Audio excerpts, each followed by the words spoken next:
옛날 조선시대 강원도 깊은 산골짜기에 북향 음순골이라는 마을이 있었습니다. 이 마을은 워낙 깊은 산중이라 햇볕이 잘 들지 않아 북향이라 불렸고, 지형이 여인의 은밀한 곳과 같다 하여 음순골이라 이름 붙여졌다고 하지요. 산 높고 물 맑은 이 골짜기는 봄이면 진달래가 흐드러지게 피고, 여름이면 울창한 숲이 시원한 그늘을 만들어주는 아름다운 곳이었지만, 워낙 깊은 산중이라 외지인들의 발길이 뜸했답니다. 이 음순골에는 초가삼간 한 채가 외로이 서 있었는데 바로 권진산의 집이었답니다. 이 집 앞으로는 맑은 계곡물이 흐르고 뒤로는 울창한 소나무 숲이 우거져 있어 선경처럼 아름다웠지요. 그러나 아름다운 경치와는 달리 이 집에 사는 사람들의 살림살이는 그리 넉넉지 못했답니다. 권진사 내외와 다 큰 딸아이, 이렇게 세 식구가 입에 풀칠하며 살아가고 있었지요. 이 세 식구는 새벽부터 매달려 화전밭되기 내댄 맞이기에 조심고 메밀 심어 굶어 죽지 않고 목숨을 이어갔답니다. 메밀꽃이 하얗게 피는 가을이면 아름다운 풍경이 펼쳐졌지만 그것만으로는 배고픔을 채울 수 없었지요. 겨울이면 눈이 무릎까지 쌓여 집 밖으로 나가기도 힘들었고, 땔감을 구하려고 깊은 산으로 들어가다 목숨을 잃는 사람도 덜어 있었답니다. 권진사란 인물은 과거 시험에서 번번이 낙방하고 할 수 없이 농사일에 매달린 양반이었지요. 어려서부터 글공부에만 매달려 자랐던 탓에 몸은 약하디 약했고 농사일은 영 서툴렀답니다. 이마는 널쩍하고 눈은 맑고 깊었으나 언제나 근심이 가득한 표정이었지요. 겨우 5살 때부터 서당에 다녔고 10살이 되기도 전에 사서삼경을 모두 꿰고 있었다고 합니다. 마을 어른들은 모두 권진사가 큰 인물이 될 것이라 기대했지요. 저 아이는 틀림없이 장원급 제하여 우리 마을을 빛낼 인물이야. 그래, 그렇고 말고 우리 마을에서도 드디어 큰 벼슬아치 하나 나오겠네. 그러나 운명이란 참으로 기묘한 것이었습니다. 20살의 과거를 보러 갔다가 길에서 발목을 접질려 시험장에 늦게 도착한 일이 있었는데 그때부터 운이 따르지 않았다고 합니다. 과거장에 들어갔으나 너무 긴장한 나머지 글씨를 흘려 써서 시험관에게 좋은 인상을 주지 못했지요. 또 25살에는 시험 전날 밤에 식중독에 걸려 시험장에 가지도 못했답니다. 30살에는 더 큰 불운이 찾아왔지요. 맹장이 터져 죽을 고비를 넘기기도 했습니다. 당시 의술이 발달하지 않았던 때라 죽을 고비를 넘긴 것이 기적이라 했지요. 하지만 이 병을 앓고 난 후로는 몸이 더욱 허약해졌답니다. 결국 28번째 시험에서도 낙방하자 권진사는 과거를 포기하고 시골로 내려온 것이었답니다. 하늘이 내게 벼슬길을 내려주지 않으시니 이제는 자연 속에서 조용히 살리라. 그래도 어찌어찌 살림을 꾸려가던 중 34세 음순댁과 혼인을 하게 되었습니다. 음순댁의 본명은 서씨였으나 마을 이름을 따서 사람들이 음순댁이라 불렀지요. 음순댁은 19꽃다운 나이에 이 초라한 서생에게 장가를 들었는데 당시만 해도 살결이 배꼽 같고 눈매가 또렷한 아리따운 여인이었지요.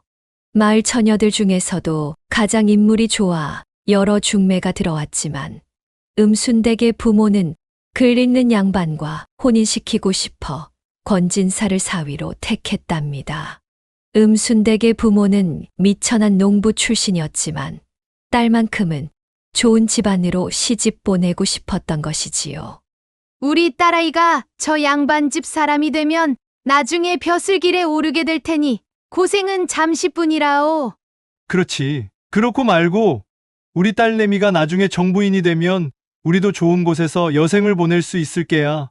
이렇게 큰 기대를 안고 시집을 간 음순댁이었지만 현실은 꿈과 달랐습니다. 남편은 갓쓰고 도포 입은 모습이 훤칠했지만 집안 살림은 말이 아니었지요. 낡은 초가 삼간에 먹을 것도 변변찮았으니 음순댁의 마음이 어떠했을지 상상해 보십시오.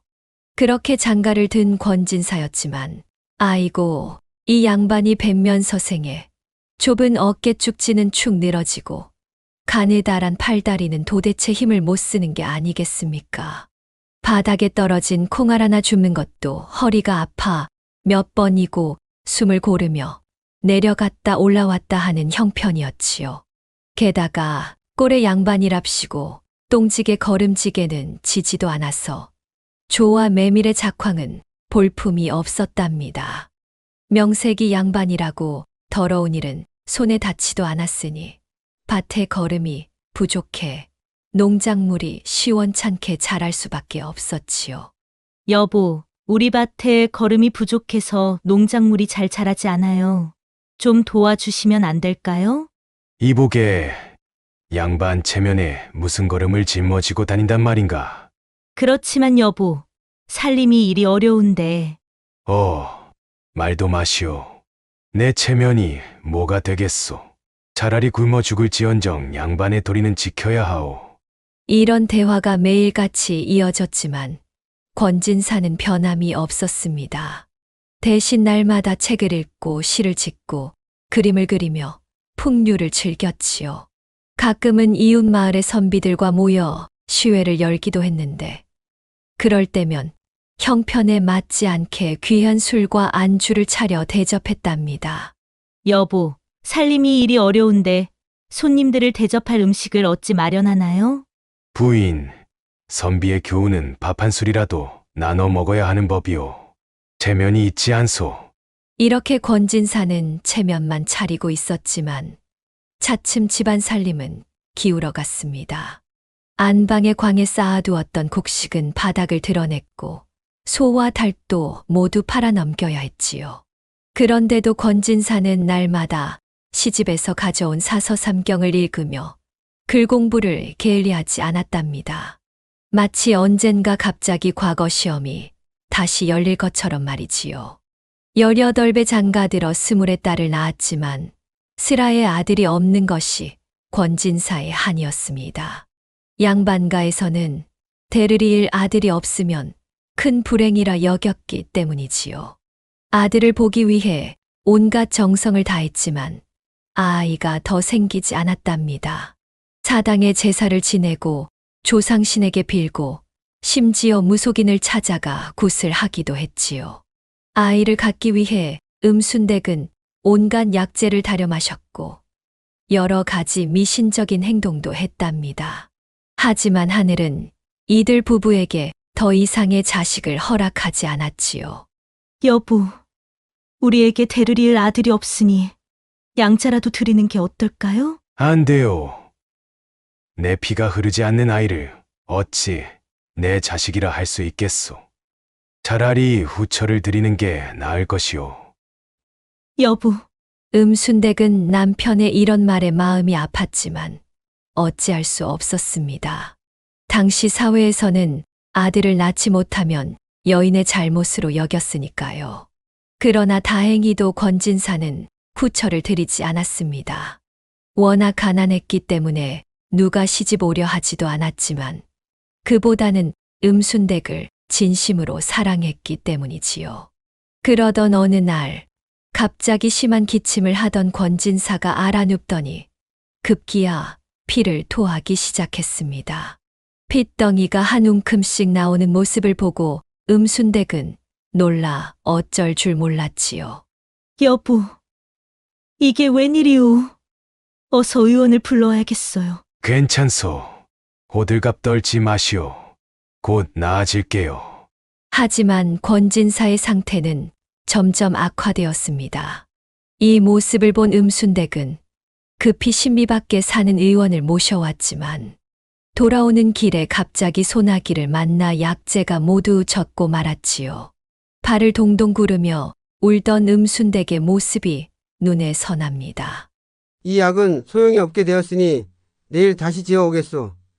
다음 날 아침 의원이 다시 약을 가지고 오기로 했지만 권진사의 상태는 더욱 나빠져 있었지요. 얼굴은 창백하게 변하고 숨소리는 점점 약해지고 있었습니다. 음순댁은 남편의 손을 잡고 울며 기도했지만 하늘은 이들 부부를 도와주지 않았답니다. 이보시오. 제발 정신 차리시오. 의원님이 곧 오실 거예요. 당신 없이 우리가 어떻게 산단 말이오. 제발. 정신 좀 차려보시오. 하지만 권진사는 약 한 첩도 다 못 먹고 저 세상으로 가버렸답니다. 찬바람만 쐬어도 콜록콜록 하더니 결국 한 가족의 가장이 훌쩍 떠나버린 것이지요. 결국 의원이 약을 들고 왔을 때는 이미 권진사의 숨이 끊어진 후였답니다. 아이고, 여보. 이리 황망히 가버리시면 어쩌란 말이오. 우리는 당신 없이 어찌 살란 말이오. 음순댁은 날이 새도록 울었습니다. 그렇게 싫다고 했던 농사일이지만 남편과 함께하는 순간들이 그리웠습니다. 함께 밭에 나가 일하던 모습, 달빛 아래 시를 읊어주던 모습, 딸아이를 무릎에 앉히고 책을 읽어주던 모습. 이제 그런 모습은 다시 볼 수 없게 되었지요. 졸지의 과부가 된 권진사 부인, 음순댁은 3년상을 정성껏 치렀습니다. 마을 사람들이 과부가 된 여인을 곱게 보지 않았지만 음순댁은 굳건히 절개를 지켰지요. 상을 치르는 동안 음순댁은 남편의 제삿날마다 정갈한 음식을 차려놓고 밤새 울었답니다. 여보, 저승에서는 잘 지내고 계신가요? 이제 아프지 않으신가요? 딸아이가 참 많이 보고 싶어 해요. 자식이라고는 외동딸밖에 없었는데 그 딸도 19이 되자 50리 밖 먼 곳으로 시집 보내고 혼자 살게 되었답니다. 딸의 혼사는 남편이 살아있을 때 이미 정해진 것이었고 비록 남편은 죽었지만 약속을 지키는 것이 도리라 생각했지요. 다행히 사위는 성품이 온후하고 부지런한 청년이었습니다. 딸과 사위가 날마다 제 동네로 이사 가자고 졸라도 음순댁은 막무가내였답니다. 아이고 어머니, 혼자 계시다가 밤에 무슨 일이라도 생기면 어쩌시려고. 우리 마을로 오시면 저희가 모시고 살겠습니다. 걱정 말거라. 이 음순골은 나고 자란 곳인데 어디 다른 데서 살 수 있겠느냐. 너희들이나 잘 살도록 하려무나. 사실 음순댁이 딸의 집으로 가지 않으려 했던 이유는 따로 있었습니다. 남편이 남긴 빚이 산더미처럼 쌓여 있었지요. 권진사가 살아있을 때 이웃 마을에서 돈을 꾸어 술과 안주를 사드리고 책과 그림을 사드렸던 것입니다. 남편이 죽고 난 후 채권자들이 하나둘 찾아와 빚을 갚으라고 독촉했지요. 음순대, 이제 상도 다 치렀으니 빚을 갚아야 할 게 아니오? 내 돈 50냥을 언제 갚을 거요? 이자만 벌써 30냥이 넘었소. 음순댁은 딸에게 이런 부담을 주고 싶지 않았습니다. 차라리 혼자서 해결하겠다는 마음이었지요. 딸과 작별 인사를 나눈 뒤 음순댁은 다시 혼자가 되었습니다. 화전 밭되기 농사를 짓느라 얼굴은 새까맣고 손마디는 나무 뿌리처럼 거칠었지만 음순댁은 아직도 40이 되지 않은 여인이었지요. 날이 갈수록 더욱 힘든 농사일에 지치고 밤이면 외로움에 쌓여 잠 못 이루는 날이 많았답니다. 게다가 채권자들의 독촉은 점점 심해졌지요. 이러다간 결국 이 집마저 빼앗기겠구나. 음순댁은 밤마다 걱정에 잠을 이루지 못했습니다. 농사일을 열심히 해도 빚을 갚기는커녕 겨우 끼니를 이어갈 정도였으니 앞으로 어떻게 살아야 할지 막막했지요. 헌데 이 여인이 어느 날 장에 나갔다가 기묘한 할머니를 만나게 되었지요. 음순댁은 농작물을 팔기 위해 신비박 장터에 갔다가 길을 잃고 헤매게 되었고 이상한 소나무 아래에서 쉬고 있었답니다. 그때였지요. 백발이 성성한 노파가 나타나 음순댁의 손을 잡고 이리 말했답니다. 이보게, 자네 얼굴에 복이 가득하구먼. 그러나 그 복을 쓰지 못하고 있으니 안타깝구려. 그 복을 자네 몸에 이롭게 써야 하네. 음순댁은 깜짝 놀라 고개를 들었습니다. 노파의 눈은 마치 깊은 호수처럼 맑고 깊었으며 주름진 얼굴에서는 이상한 향기가 풍겨왔지요. 아니, 그게 무슨 말씀이시오? 저는 가난한 과부일 뿐인데 무슨 복이 있다는 말씀이십니까? 노파는 신비로운 미소를 지으며 음순댁의 손금을 살폈습니다. 내 손금을 보니 복이 많구나. 그러나 그 복을 쓰지 못하고 있구나. 이보시오, 노파 양반. 제발 자세히 말씀해 주시오. 어떻게 해야 이 가난에서 벗어날 수 있습니까? 그건 내가 알아서 쓰는 것이니라. 다만 이것만 기억해 두거라. 자네들은 허영에 약하고 욕심에 눈이 멀지. 그걸 이용하면 큰 재물을 얻을 수 있을 게다. 말을 마친 노파는 음순댁의 손을 놓고 소나무 뒤로 사라졌습니다. 음순댁이 쫓아가 보았지만 노파는 온데간데 없이 사라지고 없었지요. 마치 꿈을 꾼 것 같았습니다. 이상하구나. 내가 꿈이라도 꾸었단 말인가? 노파의 이 말을 곱씹던 음순댁은 문득 자신의 처지를 깨달았지요. 여자의 몸으로 혼자 농사 짓기는 너무 벅차고 평생 이렇게 고생만 하다가는 병들어 죽을 것이 뻔했습니다. 게다가 빚까지 쌓여 있으니 이대로라면 집까지 빼앗길 판이었지요. 그날 이후 음순댁은 이상한 행동을 하기 시작했답니다. 병아리를 20마리나 사와서 곳간에 좁쌀을 뿌릴 뿐 더 이상 밭에 가서 호미질을 하지 않았지요. 외상으로 쌀을 사와 쌀밥을 해 먹고 얼굴엔 밥가분을 바르고 손에는 피마자 기름을 발랐답니다. 음순댁이 미쳤나봐. 남편 죽고 정신이 나갔어. 그러게 말이여. 농사는 팽개치고 얼굴이나 가꾸고 있으니. 마을 사람들의 수군거림이 들려왔지만 음순댁은 아랑곳하지 않았습니다. 검게 탄 피부를 밝게 만들고 잔주름을 펴는데 집중했습니다. 약초로 팩을 만들어 얼굴에 바르기도 했지요. 손톱을 다듬고 머리를 곱게 빗어 올리니 19꽃 처녀 시절의 자태가 다시 돌아왔답니다. 그해 겨울을 나고 나자 음순댁은 딴 사람이 되었지요. 얼굴은 배고 같고 손은 섬섬옥수 같고 말랐던 팔다리는 오동통 보기 좋게 살이 올랐답니다. 자색 저고리에 녹색 치마를 입으니 화사한 중년 부인이 따로 없었지요. 문턱이 닳도록 드나들던 채권자들도 돈을 받으러 왔다가 그 자태에 넋을 잃고 돌아가곤 했답니다. 아니, 이게 음순댁인가? 이리 곱게 변했네? 남편 죽고 나니 오히려 더 어여뻐졌구먼.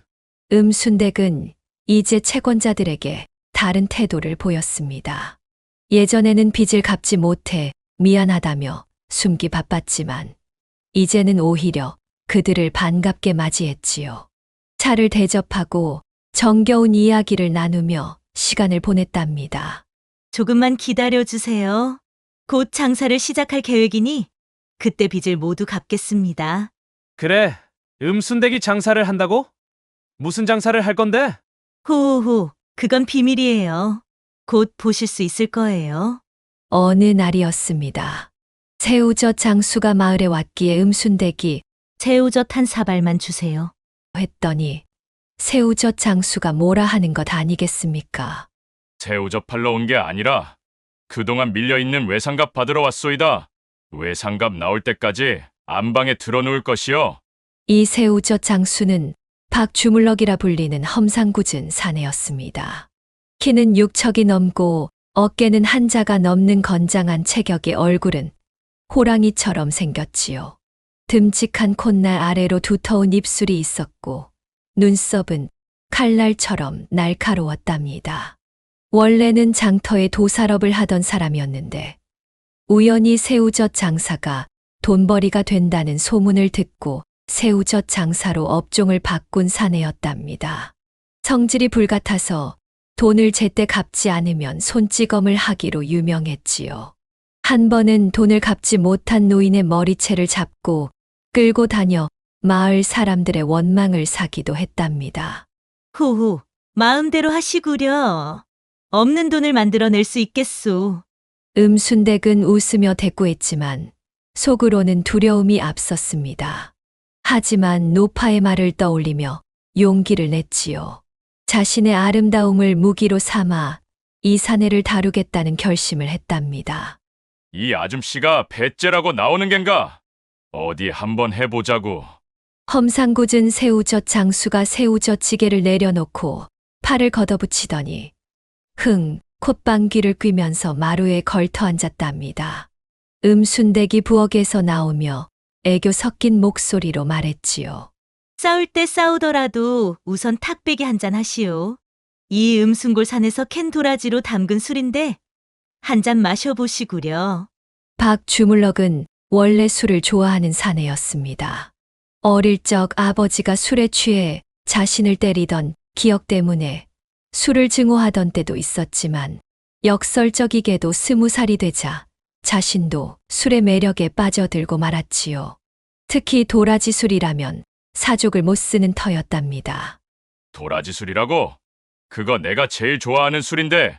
술 한 잔을 얻어 마시고 나면 독한 싸움이 안 된다는 걸 알면서도 새우젓 장수는 그만 단숨에 받아 마셔버렸답니다. 본래 술이라면 사족을 못 쓰는 터라 한 잔이 두 잔 되고 두 잔이 세 잔이 되었지요. 게다가 음순댁의 도라지 술은 맛이 특별했습니다. 달콤하면서도 쌉싸름한 맛이 입안 가득 퍼지니 자꾸만 더 마시고 싶어졌답니다. 아이고, 이 술 맛이 일품이구려. 내 평생 이렇게 맛있는 술은 처음 마셔보. 그러신가요? 입맛에 맞으시다면 더 드릴게요. 내 술값은 따로 받지 않겠소. 음순댁은 부드러운 손길로 술을 따라주며 박 주물럭의 어깨를 슬쩍슬쩍 건드렸지요. 그리고 깊은 향기가 나는 머릿기름 냄새를 풍기며 술자리를 함께 했습니다. 박 주물럭은 점점 취기가 오르면서 음순댁의 아름다움에 넋을 잃어갔답니다. 음순댁이 이렇게 고왔던가? 아니면 내가 술에 취해서 이리 보이는 겐가? 후후후. 술이 과하시면 좀 쉬다 가시는 게 어떨까요? 어차피 돈은 당장 드릴 수 없으니 잠시 주무시다 가셔도 좋아요. 북향 음순골에 어둠살이 내려앉았습니다. 안방에 퍼질러 앉아 닭 한 마리를 뜯고 술을 3병이나 비운 새우젓 장수가 음순댁 허리를 껴앉아 음순댁은 후 호롱불을 껐지요.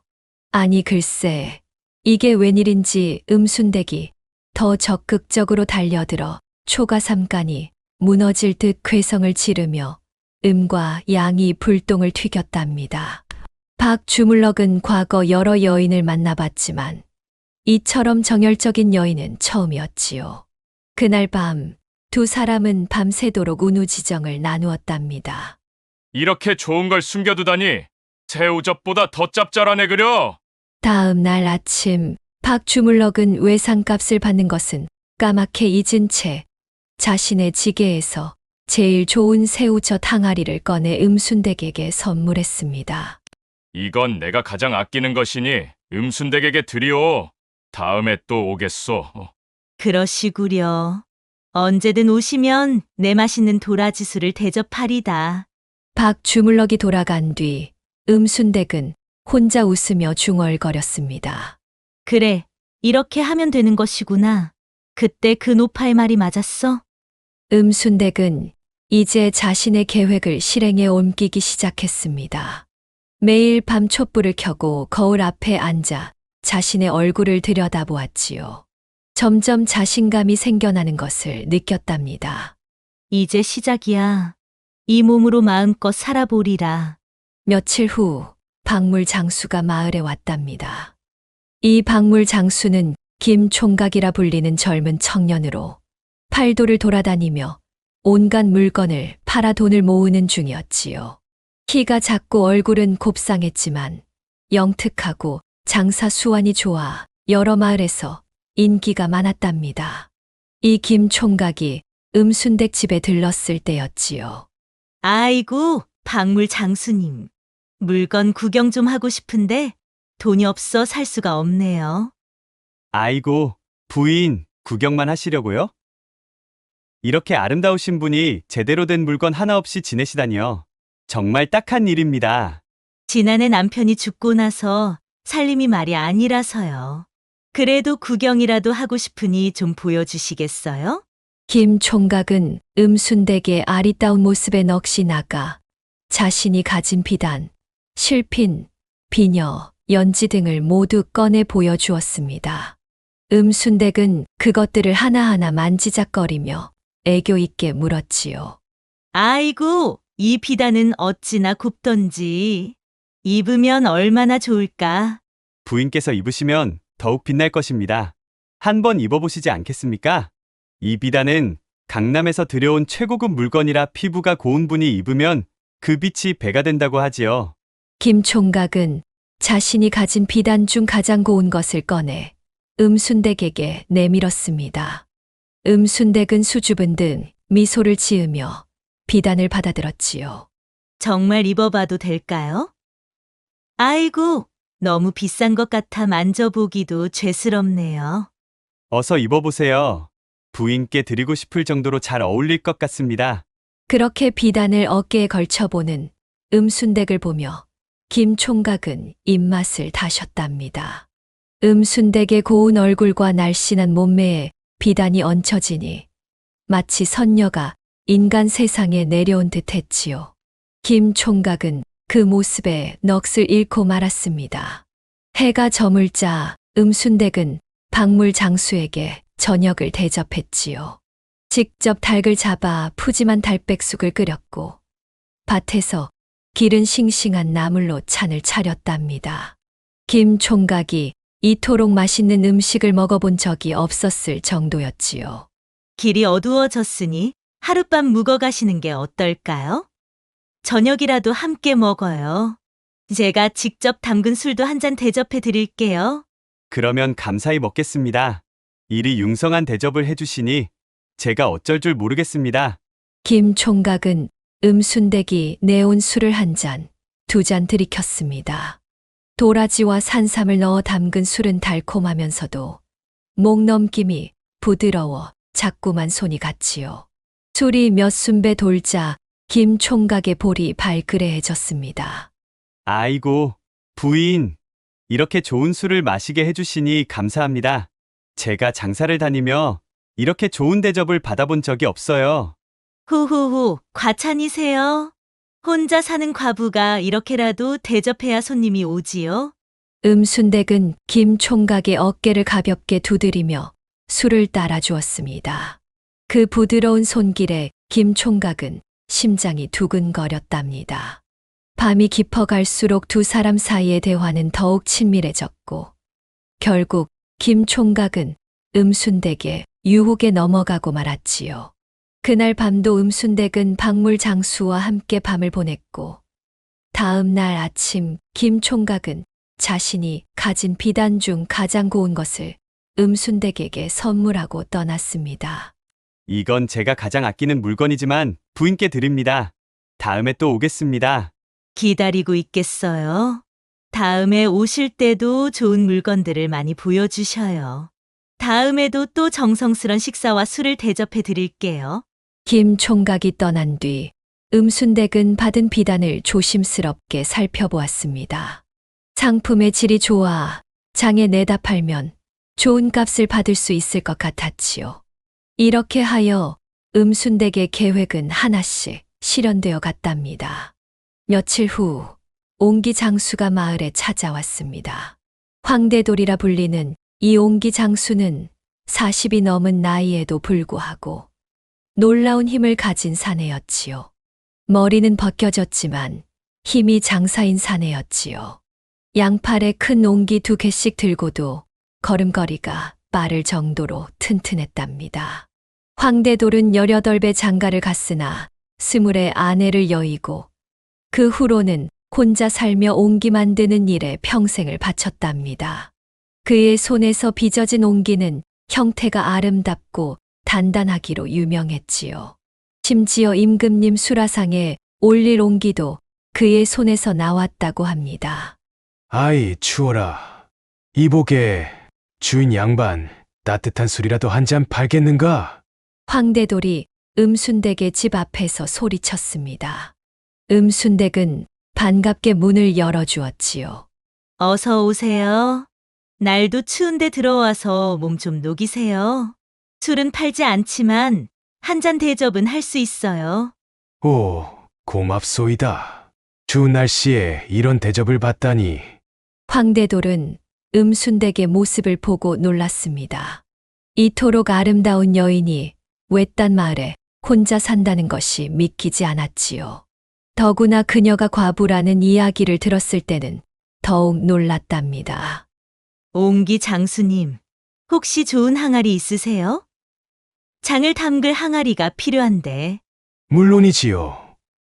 내 지게에 최고급 항아리들이 있어. 한번 보시겠소. 음순댁은 황대돌이 가져온 항아리들을 하나하나 살펴보았습니다. 그 중에서도 특히 윤이 나는 큰 항아리에 관심을 보였지요. 이 항아리가 참 마음에 드는군요. 얼마인가요? 이건 내가 가장 아끼는 것이오. 이 항아리는 값을 매기기 어려울 정도로 귀한 물건이라 아무에게나 파는 것이 아니오. 그건 그렇고 혹시 오늘 하룻밤 여기서 묵어갈 수 있겠소? 누추한 곳이지만 원하신다면 그리 하시지요. 황대돌도 음순댁의 유혹에 넘어가 하룻밤을 함께 보냈고 다음 날 아침 자신이 직접 빚은 최고급 항아리를 음순댁에게 선물하고 떠났답니다. 이복의 음순대, 이 항아리는 내가 20해 동안 옹기를 만들면서 가장 공들여 빚은 것이네. 이렇게 윤이 나고 단단한 옹기는 임금님 수라상에 올리는 것들 뿐이지. 아이고, 이렇게 귀한 물건을 저에게 주시다니. 당신이라면 아깝지 않네. 그런데 내가 장터를 갔다가 돌아오는 길에도 이곳을 지나갈 터인데 혹시 그때도 들러도 되겠는가? 그럼요. 되고 말고요. 언제든 원하실 때 묵어가셔도 좋아요. 그릇장수 이만석은 30년간 중원에서 도자기, 기술을 배워온 명장이었습니다. 세련된 용모와 부드러운 말솜씨로 여인들에게 인기가 많았지요. 그가 가져온 청화백자는 하루에 쌀 한 말도 더 나가는 값비싼 물건이었지요. 그런데 이 이만석도 음순댁을 만난 후 자신의 그릇 중 가장 아름다운 것을 선물하고 갔답니다. 아이고, 참 매력 있는 여인네요. 이 철골 농기구도 하나 받아가시게. 이 비단은 내가 장사하면서 가장 귀한 물건인데 부인 같은 분이 입으셔야 빛이 나죠. 이 강엿은 왕실에도 진상했던 것인데 당신에겐 그저 드리리다. 이렇게 하여 그릇장수도 왔다 가고 옷감장수, 그릇장수, 수정장수, 고무신장수, 농기구장수, 쌀장수 모두 두루 다녀갔답니다. 이들 모두 음순댁의 매력에 빠져 자신들이 가진 가장 좋은 물건을 선물하고 갔지요. 이렇게 장사꾼들이 드나드는 동안 음순댁의 창고에는 온갖 좋은 물건들이 쌓여갔습니다. 마을 사람들은 이를 알게 되었고 점차 음순댁 집에 물건을 사러 오기 시작했지요. 비단을 사러 오고 그릇을 사러 오고 옹기를 사러 오는 사람들이 늘어났답니다. 음순댁은 이제 본격적으로 장사를 시작했습니다. 자신에게 선물 받은 물건들을 조금씩 싸게 팔아 사람들의 마음을 사로잡았지요. 주변 마을에서도 좋은 물건을 싸게 살 수 있다는 소문이 퍼지면서 찾아오는 사람들이 점점 늘어났답니다. 어느 날부터인가 음순댁 내 창고는 만물상점이 됐고 값이 싸다고 소문이 나면서 사람들이 몰려왔지요. 동네 안악들은 수군수군 말이 많았답니다. 쯧쯧, 저 여편네가 무슨 짓을 하는지. 그러게 말이여. 어찌 저렇게 사내들이 줄을 서서 드나드는지. 자고로 과부 살림이 그런 법이 있나. 여자 혼자 저렇게 장사를 번창시키다니. 뭔가 수상한 일이 있는 게 분명해. 그런 말 함부로 하면 안 되지? 어쩌면 정말 장사 수완이 좋은 것일 수도 있잖아. 아니야. 내 눈으로 직접 봤어. 밤마다 사내들이 드나들고 날이 밝으면 비단이니 그릇이니 하는 것들이 생겨나더라고. 하지만 이런 수군거림에도 음순댁의 장사는 더욱 번창해 갔습니다. 물건을 선물 받고 그것을 팔아 돈을 벌었으니 원가가 들지 않은 것이 음순댁 장사의 비결이었지요. 사실 음순댁은 자신의 몸으로 받은 물건을 팔아 돈을 버는 것이 부끄럽기도 했지만 생존을 위해 어쩔 수 없었습니다. 밤이면 자신의 모습을 거울에 비춰보며 한숨을 쉬기도 했지요. 내가 지금 무슨 짓을 하고 있는 걸까? 하지만 이러지 않으면 그 많은 빚을 어떻게 갚는단 말인가? 빨리 빚을 갚고 앞으로 나아가려면 더 독하게 마음을 먹어야 해. 처음에는 단순히 살아남기 위한 방법이었지만 점차 음순댁은 장사의 재미를 알아가기 시작했습니다. 물건을 사고 팔면서 이익을 내는 것, 사람들이 원하는 것을 미리 알아내는 것, 가격을 조절하는 것 등 장사의 기술을 하나둘 익혀나갔지요. 그러던 어느 날 음순댁의 딸이 갑자기 찾아왔습니다. 딸의 이름은 영선이었는데 어머니를 닮아 고운 얼굴에 총명한 눈빛을 가졌지요. 영선은 시집간 지 1년 만에 친정어머니가 보고 싶어 찾아온 것이었습니다. 어머니, 오랜만에 뵙습니다. 아이고, 우리 딸이 왔구나. 얼굴이 좋아 보이는구나. 시집살이는 어떠하니? 네, 잘 지내고 있어요. 남편도 잘해주고 시부모님도 저를 딸처럼 대해주세요. 영선은 어머니의 변한 모습과 번창한 장사를 보고 놀라움을 금치 못했지요. 예전에는 허름한 옷에 지친 얼굴이었던 어머니가 이제는 비단 옷을 입고 화사하게 변해 있었으니까요. 어머니, 이게 다 어떻게 된 일이에요? 이렇게 많은 물건들은 어디서 나신 거예요? 영선은 창고에 가득 쌓인 비단과 그릇, 옹기 등을 보며 놀라움을 감추지 못했습니다. 어머니가 어떻게 이런 물건들을 모았는지 궁금했지요. 호호, 내가 걱정하던 어미가 이렇게 장사를 시작했다. 이제 걱정 말거라. 하지만 어머니, 마을에서 소문이 좋지 않다고 들었어요. 사내들이 밤마다 드나든다는 소문이 퍼져 있더라고요. 음순댁은 딸의 말을 듣고 마음이 무거워졌습니다. 자신의 행동이 딸에게까지 부끄러운 소문으로 전해졌다고 생각하니 마음이 아팠지요. 쯧쯧, 그런 소리 귀담아 듣지 말거라. 장사하다 보면 자연스럽게 손님들이 오고 가는 것이지.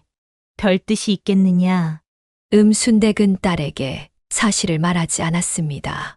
오히려 돈을 넉넉히 주며 돌려보냈지요. 이제 음순댁의 장사는 더욱 커져서 인근 마을에서도 물건을 사러 오는 사람들이 생겼답니다. 얼마 후 새우젓 장수가 다시 찾아와 짜증을 내며 이리 말했답니다. 음순댁이 새우젓을 싸게 팔아서 나는 장사를 할 수 없어. 내 새우젓이 저렴하다고 소문이 났는데 당신은 더 싸게 파니 어떻게 장사를 하겠소? 박 주물럭은 다시 찾아와 음순댁을 만나려 했지만 이번에는 달랐습니다. 그럼 저에게 다시 사가시면 되지 않겠어요? 무어라, 내가 준 걸 나보고 다시 되사가라는 말이오. 이제는 내 물건이라오. 나는 계속 이 가격에 팔 것이니 그게 싫으시다면 나한테 모두 되사가시구려. 어쩔 수 없구만.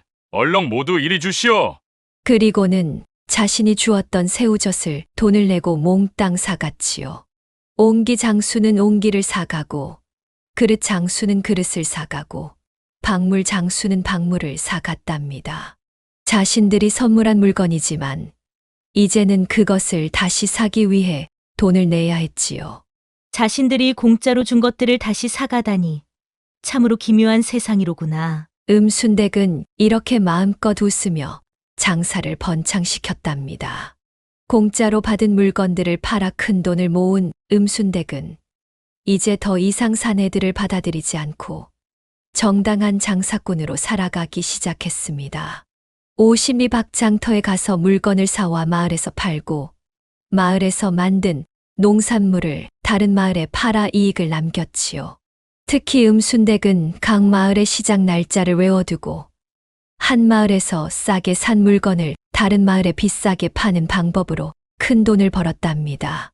세월이 흘러 음순댁은 큰 재산을 모아 음순골에서 가장 부유한 사람이 되었습니다. 낡은 초가삼가는 기와집으로 바뀌었고 마당에는 꽃이 피어 늘 향기로웠지요. 딸과 사위를 불러 같이 살게 하고 손자들도 보게 되었지요.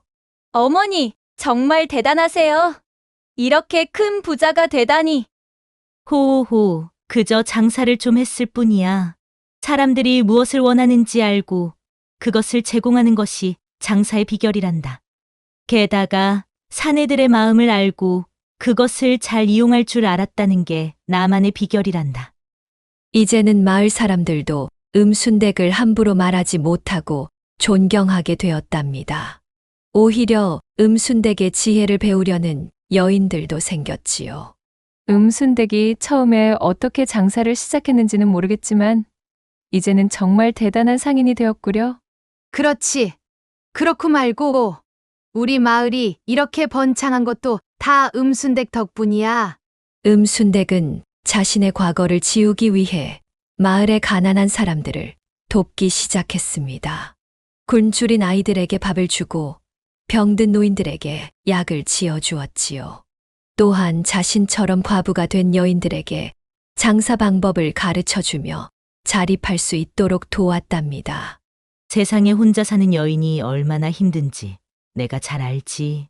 너희들도 내 말대로만 하면 굶어 죽는 일은 없을 게다. 음순댁은 자신의 경험을 바탕으로 여인들에게 장사의 비결을 전수했습니다. 물건을 고르는 법, 가격을 매기는 법, 손님을 대하는 법 등 모든 것을 가르쳐 주었지요. 그래서 음순골 주변에는 여인들이 운영하는 장사가 많아졌답니다. 음순댁 덕분에 우리도 이제 굶지 않고 살 수 있게 되었어요. 그래, 그렇고 말고 음순댁이 우리 마을의 은인이야. 자, 여러분은 이 음순댁이 어떻게 장사를 키웠는지 이제 알겠지요? 세상에는 여러 가지 생존 방법이 있지만 음순댁은 자신만의 방법으로 살아남았답니다. 여인의 몸으로 과부가 되어 살아간다는 것이 얼마나 힘든 일인지, 그리고 그 속에서도 꿋꿋이 살아남은 여인의 이야기였습니다. 그런데 말이지요. 이 이야기의 마지막에는 재미있는 전설이 하나 더 있답니다. 음순댁이 늙어 죽은 후 그녀의 묘소 근처에서는 매년 봄이면 아름다운 꽃이 피어난다고 합니다. 그 꽃은 과부꽃이라 불리는데 낮에는 꽃잎을 활짝 피우지만 밤이 되면 꽃잎을 오므리는 특이한 습성이 있다고 하지요. 마치 음순댁이 낮에는 장사꾼으로 밤에는 여인으로 살았던 이중적인 삶을 닮았다고 할까요? 또한 음순댁이 살던 집터에는 지금도 커다란 느티나무가 서 있는데 이 나무 아래에서 장사에 관한 소원을 빌면 반드시 이루어진다는 이야기가 전해 내려오고 있답니다. 장사가 잘 안 되는 상인들이 이 나무 아래에서 밤을 지새우며 기도를 하면 꿈에 음순댁이 나타나 장사의 비결을 알려준다고 하지요. 이봐, 장사는 손님의 마음을 읽는 것이야. 그들이 원하는 것을 알고 그것을 제공하면 돈은 저절로 굴러들어오는 법이지. 이렇게 음순댁의 이야기는 오늘날까지도 장사꾼들 사이에서 전설처럼 전해지고 있답니다. 어려운 시절에 자신만의 방법으로 살아남은 한 여인의 지혜와 용기를 우리도 배울 수 있지 않을까요?